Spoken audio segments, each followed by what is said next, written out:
topic that we were talking about was whether Silicon Valley or Europe would create more billion-dollar companies.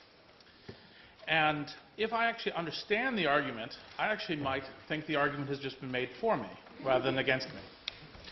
Because it is true, I believe, that there's a huge amount of venture capital going on in Silicon Valley and the US. I believe that a large number of the funds, in fact, actually have pathetic returns, especially in down markets.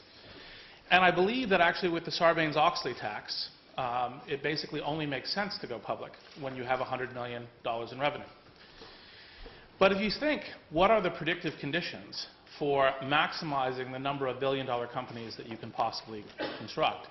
A huge amount of capital being invested with a only way of getting public of having a valuation that's $1 billion or more, which strike me as creating some of the right incentives for creating a number of billion-dollar companies.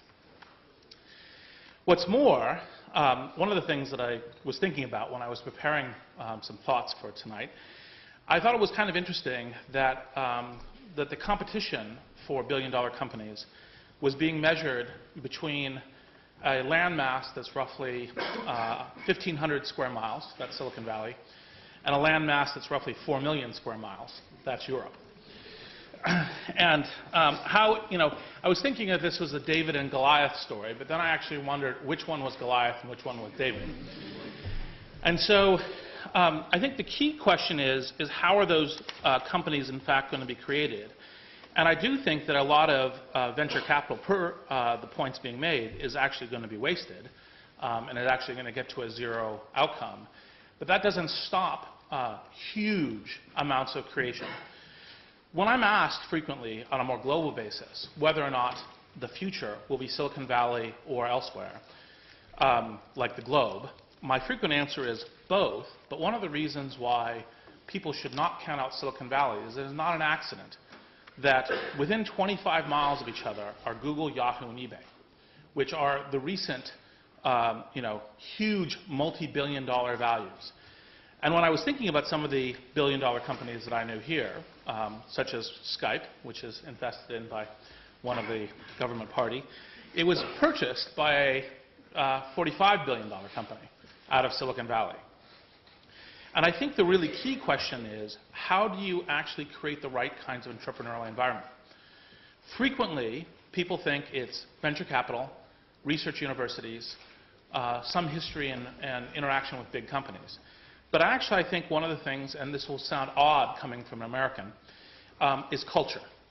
Now, it's a different kind of culture. It's not the kind of culture that you're usually describing as a familiarity with literature or being able to name a vintage. It's actually a kind of culture that involves a willingness to take risks, a willingness to cross-collaborate between organizations. It's frequently joked about in the Valley that you can actually change jobs without even changing parking lots, because the mobility between companies and institutions is very broad. And it's one of the things that creates innovation, because I would think that it is essential, if you're going to create new companies, that innovation is key to that. And solving the key to innovation is one of the things that I think Silicon Valley actually does very well, even when there are a number of venture capitalists who make more money on fees than carry, which was a way of basically saying that they make money by taking, was it schmo or schmo? Yes. Alpha. Exactly. So, and one of the things that I think, do I think that this can be replicated elsewhere? The answer is yes. But it has all of the difficulties of actually what creating culture does. Because one of the very key things that happens in Silicon Valley is actually, in some sense, failing well is rewarded.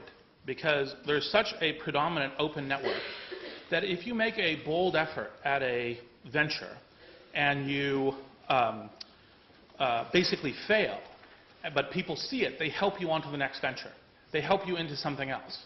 And one of the things that I've seen not work as well frequently in Europe is that the ability to essentially fail publicly and be able to move on to the next thing.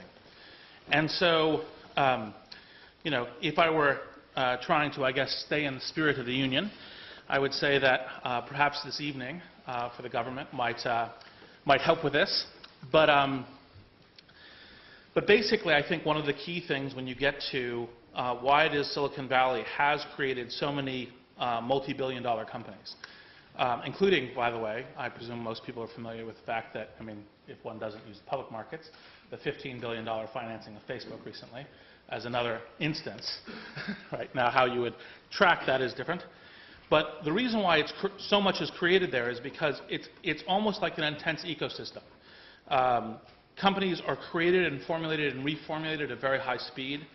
And the amount of venture capital that is put in it, much of it goes to zero. But the things that go to a large number go to a very large number. So, for example, the other part of the story of the lot of venture capitalists who are making money from fees is the top 10 venture capital firms make enormous returns because they actually create the huge multi-billion-dollar companies that drive the returns for their LPs. And so, for example, if you were investing in venture capital, generally speaking, if you're investing in one of the top firms, it's a very wise idea. If you're being approached by a run-of-the-mill firm, you are better off putting your money in the market, right, or something like that. So I think that the motion in terms of understanding how billion-dollar companies are created is much more a function of how much innovation will be done and how much of it will be created essentially by an intense ecosystem. And one of the things that I think interesting, there's actually even books written about this. Silicon Valley is actually unique within the US as well. There used to be a history of success along what is called Route 128, which is Boston.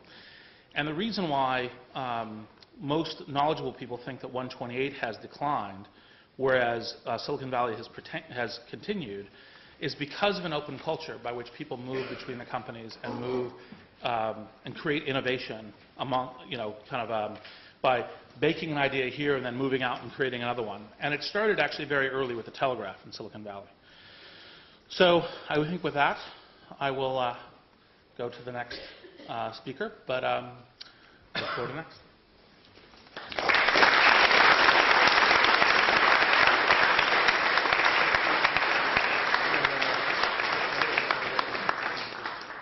Ladies and gentlemen, the next speaker on the proposition is Mr. Hermann Hauser. Hermann Hauser co-founded Acorn Computers, leading to the development and production of the BBC microcomputer. He's got wide experience in developing and financing companies in the IT sector and has invested in over 25 different technology companies, both in the UK and the US. In 1997, he co-founded Amadeus Capital Partners Limited, which invests in early-stage European technology companies. Please give him a warm welcome.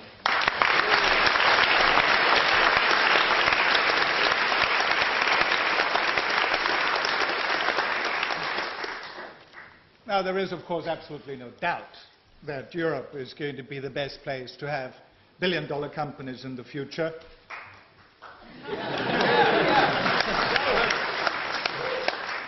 And I will give 5 reasons for that. The first reason is, let us look at what is necessary to create an environment to create billion